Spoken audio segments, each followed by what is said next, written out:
الحكاية الثانية اللي راهي موجودة معنا في برنامج خط أحمر، الحكاية تاع فتيحة اللي جاتنا من خميس مليانة. فتيحة تزوجت عندها 15 عام.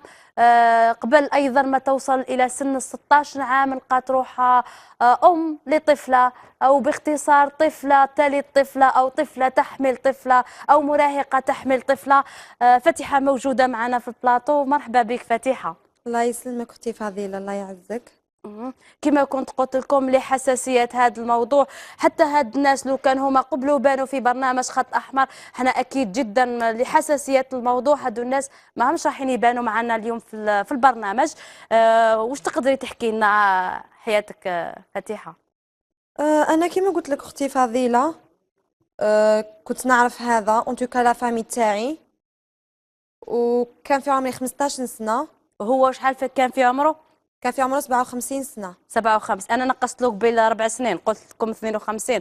هو في عمره 57 عام. باسكو زايد 52. انا نعيط له عمي سعيد، نعيط له عمي سعيد هذا لا فامي تاع ماما. كان يجي ليا لعند ليكول، يجي ليا ماما شافتني معاه. كي شافتني معاه قالت لي زعما واش راكي ديري مع عمي سعيد؟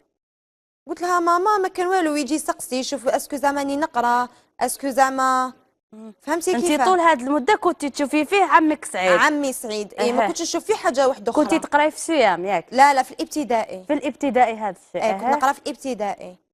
ومن بعد اختي جا للدار، جا لماما قال لها زعما مانيش. فقط نحبسك لهنا يا فاتحه. قبل ما نكملوا الحكايه تاع فاتحه، خلونا نروحوا نشوفوا فاتحه حياتها كيفاش عايشه ونعاودوا نرجعوا لكم. لفتيحة قصة مؤلمة، فهي تزوجت في 15 من عمرها برجل يكبرها ب40 عاما. حسيت صغري كامل ما فوتوش، باسكو فوتو غير محاين وما لعبتش كيما لعبوا كامل الناس. تقول أن حياتها تشبه الزهور التي قطفت في ربيع العمر، عفوا قطعت قبل ربيع العمر. تبكي الطيور تدبل زهور ترحل شهور. حسيت روحي قطفني كيما نقطفوا هذه الوردات اللي مازالوا صغار. المراهقة التي سرقت منها البراءة تخلى عنها الشيخ العريس بمجرد أن أصبحت حاملا، وجدت نفسها تصارع لأجل إثبات نسب ابنها رغم الدليل. والله حرام يا اختي فضيلة، انا عندي الدليل، عندي لاديان، عندي ورق، ولكن ما قدرت ندير له والو.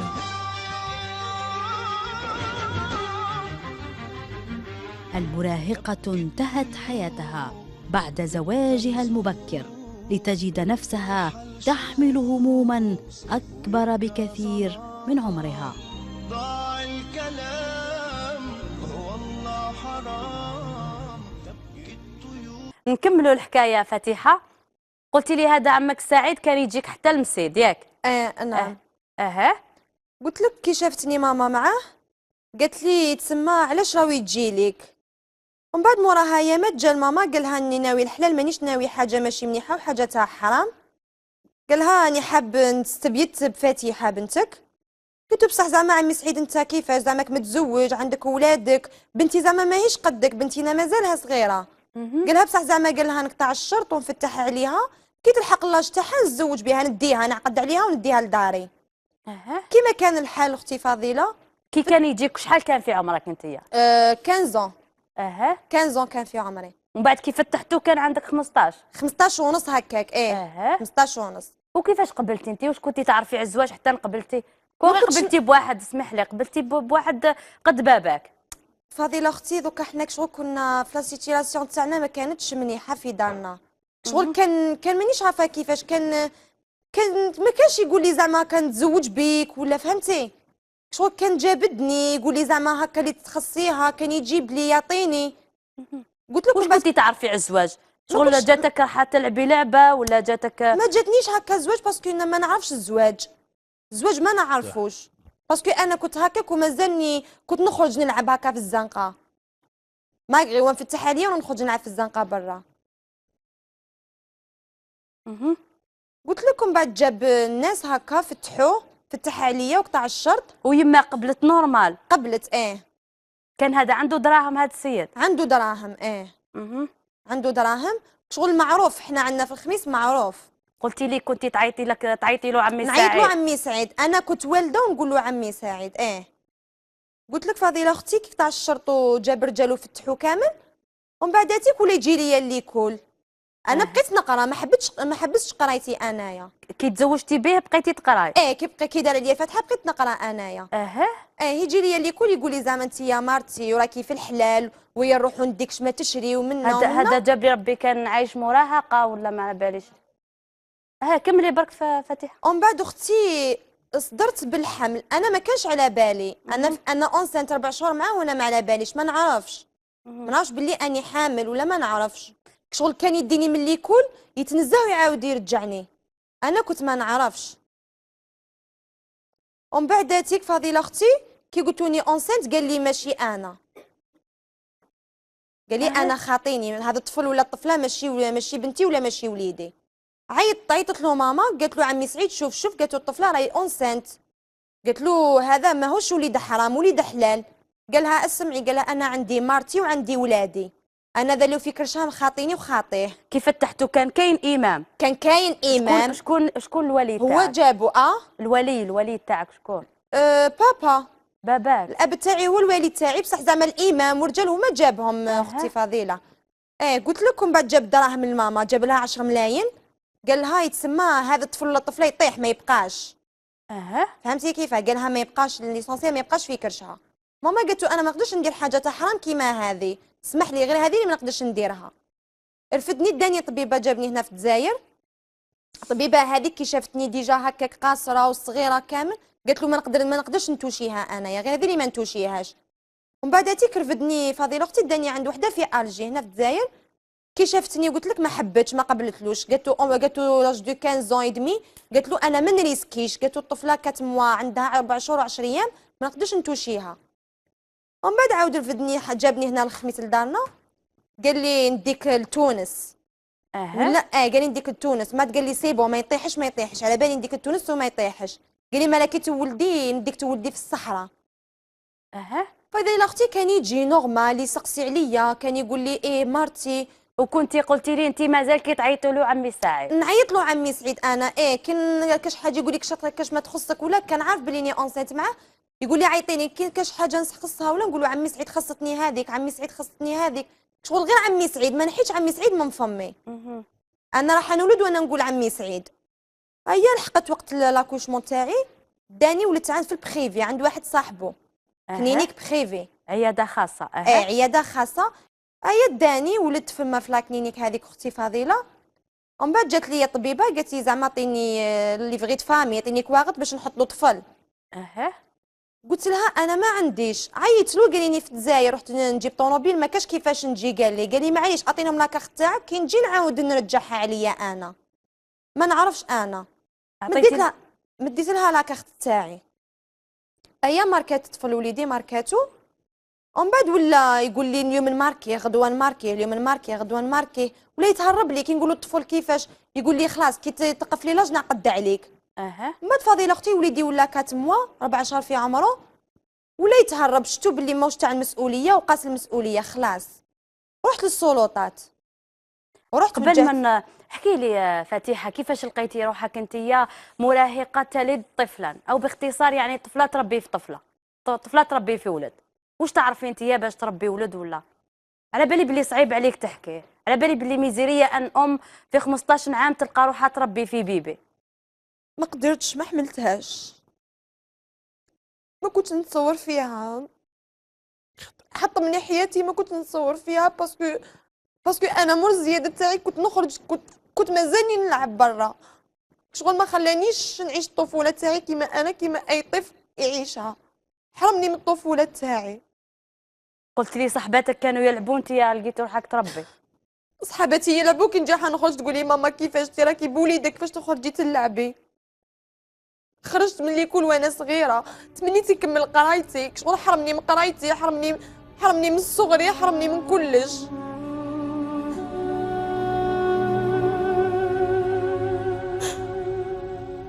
احكي فتيحه. اون بليس كو غيزا ما استعرف به، معليش ما استعرف ليش به، يقول غير ماشي وليدي، كواغد كامل يقول وليدي، هو يقول ماشي وليدي. علاه ما فهمتهاش هذه؟ من بعد جات مرحله تاع اثبات هذاك الولد لوليدو. قلتي لي درتي تحليل الاديان. درنا تحاليل الاديان، هذيك خرج طفل وليدو. اها. كي خرج وليدو قال لي نعقد عليك. مرات تاعو ولادو بداو يقولوا لا لا معليش عقدي معاه. عقدت معاه، زادوا لي في اللاج وعقدت معاه. هو دار العقد هذا، داروا وسيله باش يتهرب من المسؤوليه تاع وليدو. ويتهرب زعما باش نخرجوا من الحبس، باسكو كان في الحبس. ومن بعد كي صابوني عاقده هكذا ورحت لي للحبس، قال لي شوفي، قال لي خرجيني من الحبس، قال لي وطفل الماركي، قال لي نخرج الماركي وكيما هو كيما ولادي، قال لي هو ثاني كوليدي ويسال فيا نماركي وليدي وندير له كامل واش خصو. ومن بعد كي خرجت انا من الحبس راح لدارو، كي راح لدارو ما بداش يسقسي عليا ويسقسي عليه مسكين. رفدتو رحت ليه قلت له سعيد، قلت له وليدك، قال لي ماهوش وليدي، قال لي خاطيني وخاطي موش وليدي، قال لي ولادي انا باينين. قلت له طفله بلا ديان، قال لي ما نستعرفش بها لا ديان، قال لي لا ديان زورتوها نتوما زورتوها. احكي لي على المعاناه تاع ام 15 عام، ام تربي في ولد، الراجل عنده 57 عام يقول لك هذا الولد ماشي وليدي، يماك باباك خاوتك وين كانوا؟ اما كي صارت لي هذه الواقعه، اما مع بابا طلقوا، الحاجه الوحيده اللي داروها طلق بابا مع ماما. بعد ما عقدوا لك زوجوك طلقوا؟ قبل ما نعقد. كي صابوني اونسنت، لا فامي تاعي كامل تبراو، بدا كل واحد قال لك مادام كاين ما كاش العقد حنا ما نحوسوش عليك. شغل جاتني حاجه بزاف قاسيه فضيله اختي، ما نكذبش عليك، لحقت وين كنت وليت نخمم على الموت. قلت روح نقتل روحي باش نريح هكا، نريح كامل من الدنيا والهضره تاعها، باسكو وليت وين ندور نسمع الهضره بزاف. استاذه هانيه، نحن امام ام قاصر 15 عام. جوستومون حنا نهضروا هنا من مثلا نهضروا على الطفوله، الطفل كي يكبر شويه قريب يلحق سن البلوغ نبداو نقولوا انت راك مراهق، ديجا ما يحملهاش، يقول لك شتيني كبرت كي تقولي لي راك طويل. تخيلوا حنا قدام حاله انها خرجت من الطفوله دخلت شويه مراهقه، لقات روحها راشده فيزيولوجيا. قالت لك كنت نلعب، قالت لك فوالا هذاك اللعب ممكن يكون في المراهقه ويقدر يكون في الطفوله، ولكن الحاله اللي كانت فيها فاتحه هي في الجهاز النفسي تاعها مازالها طفله، هذاك وين دخلت للمراهقه، ممكن مراهقه متاخره او مبكره ما نقدروش نعرفوا حسب الحاله تاعها. ولو فيلم قعدت مزوجه به وتقول له عمي سعيد، يعني ممكن نقول اعتبرته الوالد تاعها، ما نظنش، ممكن كان يغريها، كان تقول لك كان يشري لي يديني شغل وليد جارنا، كان يديني يعطيني حاجه ناكل نشرب، ما نظنش بلي حتى يعني لو كانت عندها الوالد تاعها ما نظنش بلي راح تاخذه بهذه الصوره. يعني هو كان افتزازي فوق الحد. شيخنا كل شيء غلط.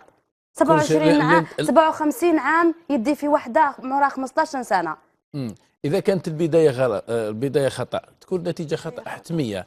الملاحظ الاخت تقول لك باللي تزوجوا شرعي، يعني جاب ولي امام، يعني اركان الزواج كانت كاينه. الاخت فاتحه، السبب تاع طلاق الام نتاعك من ابيك هو الزواج نتاعك، يعني نعم باباك زعف على يمك لانها زوجتك وطلقها. نعم هذا هو خطا مش خطا بعيد، فيه اغراء وفيه كذا شيء من هذا القبيل، ولكن الضعف الديني او قله الدين عند اللي تعدى على الاخت هذه هو اللي خلاه يفعل هذا الشيء كله. والمال يطغي الانسان. المال اذا ما كانش عنده العلم وكان الايمان راه يجعل الانسان يطغى. ان الانسان لا يطغى، هذه حقيقه الانسان. لما الانسان ما يردعوش لا دين لا ايمان لا علم، ولذلك كان الناس اصحاب الاموال قديما يشوفوا ناس اللي يبصروهم بالامور نتاعهم. الان كنا نعرفوا كاين الناس اللي نعرفوهم اصحاب الاموال يجيبوا لهم الناس اللي يعلموهم اين يصرف المال، كيفاش يتصرف المال. هذا هو الخطا، لعل هذا هو الخطا. ولذلك لما كما قلنا ديك المره قلنا لما الام تتقمص الشخصيه نتاع الرجل يضيعوا الابناء.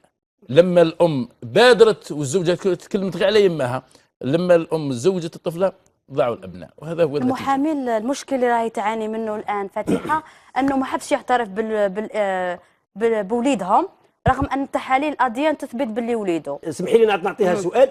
اسمحي لي الاخت فاتحه، الاديان يعطوها لك بحكم ولا بلا حكم؟ بالحكم. اذا فهو ابنه ما دام وجود حكم يقضي بان، يعني بعد التقرير الخبره هذا بالمصادقه على تقرير الخبره والقول بان الابن هذاك من صلبه فهي زوجته ما دام ان هناك مجلس عقد، وبالتالي فما عليها الا ان تسعى الى تنفيذ الحكم عبر طرق التنفيذ العاديه، ويمشي باستعانه السيد وكيل الجمهوريه خاصه اذا أشر القاضي، إذا حكم القاضي أكيد سمعي فاتحة الأمر بتسجيله بالحالة المدنية.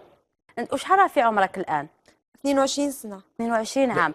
قلتي لي هذا الزواج القاصر يعني حطم لك حياتك، خلاك ضايعة. احكي لنا شوية يعني.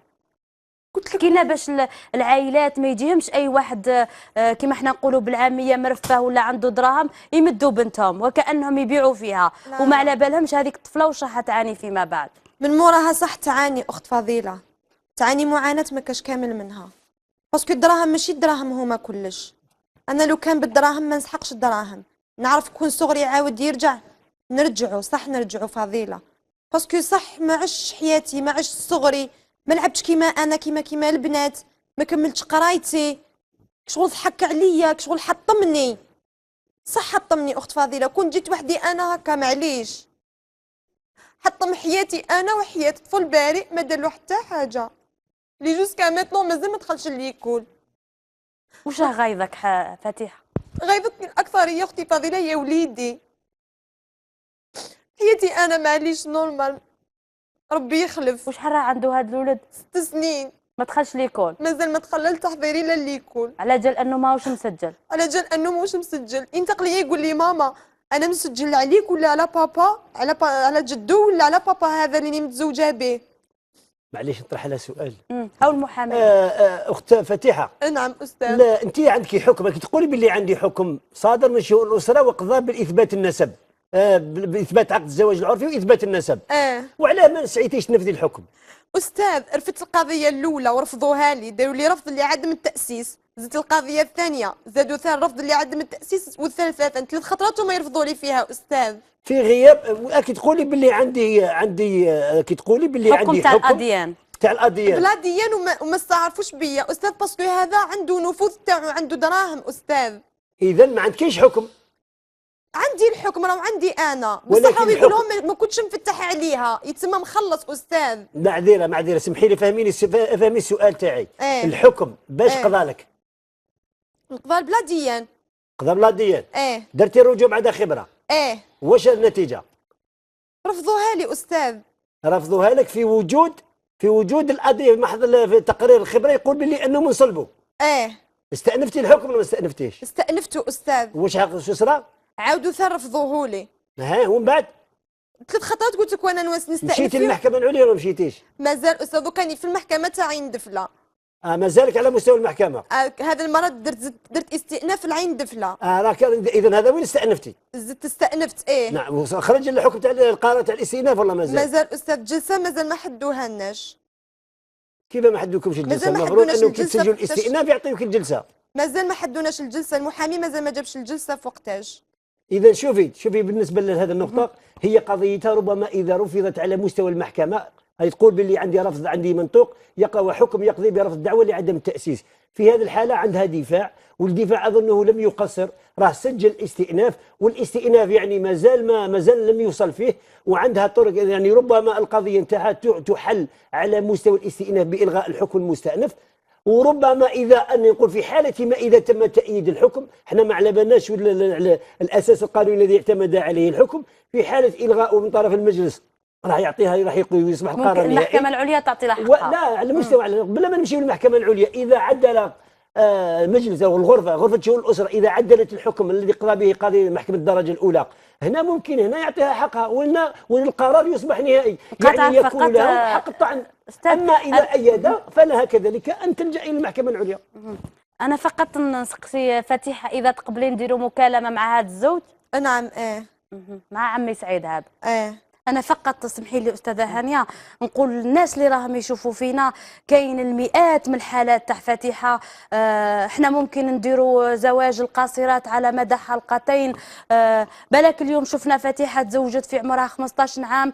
كاين 3 بنات يعني واعديني باش يشاركوا معايا في الحلقة المقبلة. كاينة واحدة زوجوها في عمرها 12 عام، وواحدة في عمرها 13 عام، وواحدة أيضا في عمرها 13 عام. يعني المشكل ما راهوش حالات شاذة، المشكل مازال في بعض المداشر والقرى غير تكبر يقولوا فلانه لفلان فلانه لفلان. زواج المصلحه هذا زواج غير المصلحه. ما تكملش ما تنجحش في قرايتها يزوجوها، بصح ما على بالهمش من بعد الاضرار. احنا ماناش ضد الزواج ان وحده تنستر كي تكون صغيره وكذا، لكن نحن ضد الفارق السن الكبير، ضد ان قاصر تحرم من دراستها، تحرم من طفولتها، من مراهقتها، وتتزوج بعد الزواج يتخلى عليها المجتمع ويتخلوا عليها اهاليها. فاتحه عندك حاجه حبيتي تقوليها لنا؟ حبيت نقول فضيلة غير باش ولا راهم يسمعوا فيا يقدروا يعاونوني غير في وليدي، باسكو وليدي حياته راهي ضايعه. هاو نشوف فيك فاتحه واش تقدري تقولي له.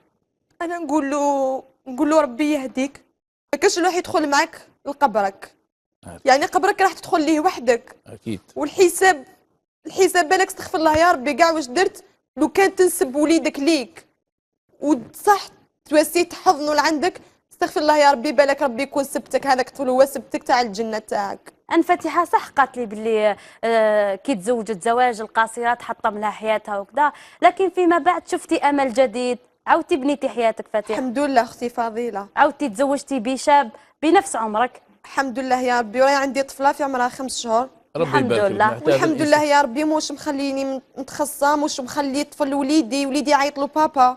الحمد لله. يعني شفتي بادرة أمل. واش تقدري تقولي لنا عن الناس اللي يتزوجوا في فارق سن كبير وتزوجتي في زوج في نفس العمر تاعك؟ كي متزوجه دوكا هكا به. ليه كي متزوجة بنفس العمر تاعك يعني؟ ما نكذبش عليك، دوكا هكا راني حاسه روحي صح مرة، راني باسكو صح شغل راني قادره على مسؤوليتي. هكا وتزوجتي من بعد راشدة كان في عمرك شحال؟ هذه المره كي تزوجتي اخر 21 الله يبارك. 21 سنه. هذا الانسان النبيل اللي احنا كرمها ربي ان فقط شاء الله نقول يبارك له. الزوج تاع فاتحة ومعنا. الو وي. مساء النور خويا. خير واش راك عمي سعيد، لاباس؟ لا بأس والله. الحمد لله. عمي سعيد معك برنامج خط احمر معك شروق. كاين هنا في البرنامج كاين انسانه انت تعرفها، راك معايا عمي سعيد؟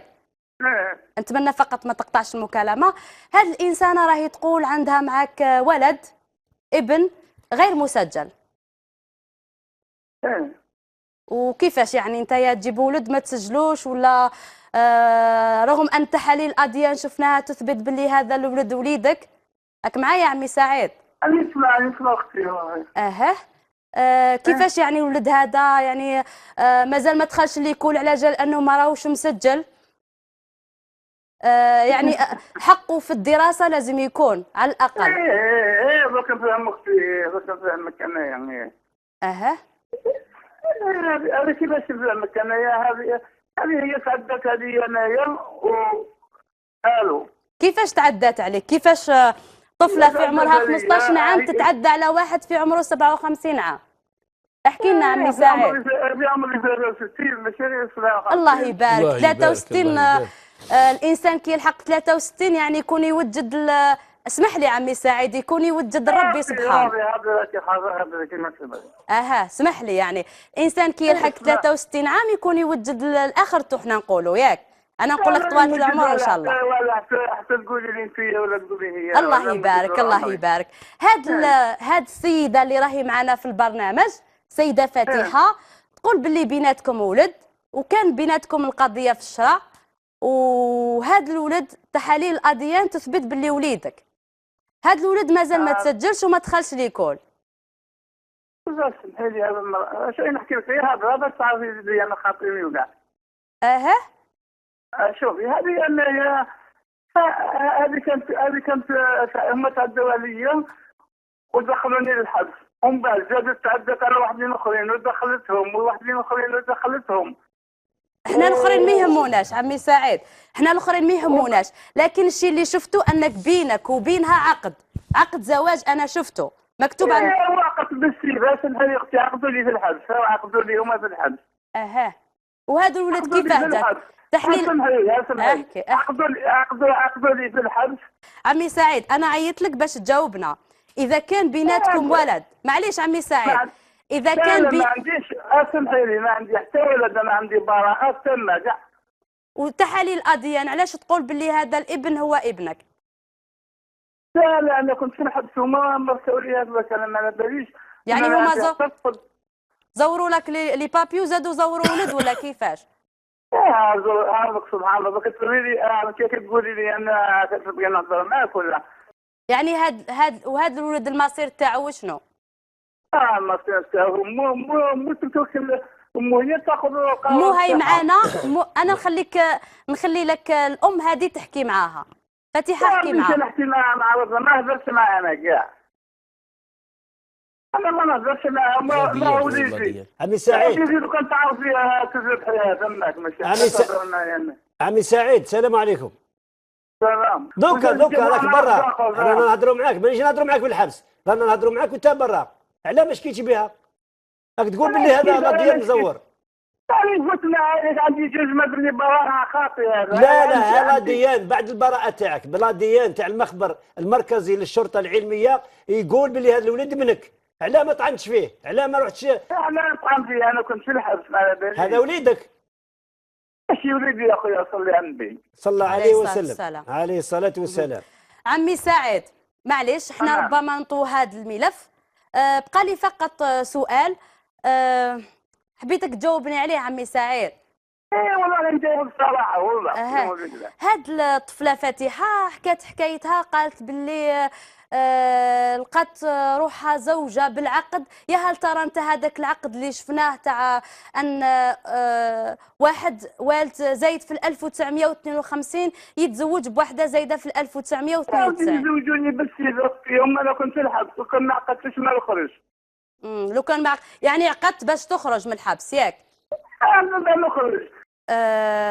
ان شاء الله ربي يبين الحق وين راه، ياك عمي سعيد. احنا فقط نقولوا لك حاجه عمي سعيد، اذا راك شاك باللي هذا الابن هو ابنك ما تخليش على الاقل يضيع في حياته. احنا نشكرك يعني كي تجاوبت معنا في المكالمه الهاتفيه. ويعطيك الصحه، وفقط يعني كلمه اخيره في النهايه، ما تخلوش فقط هذا الولد صغير يضيع.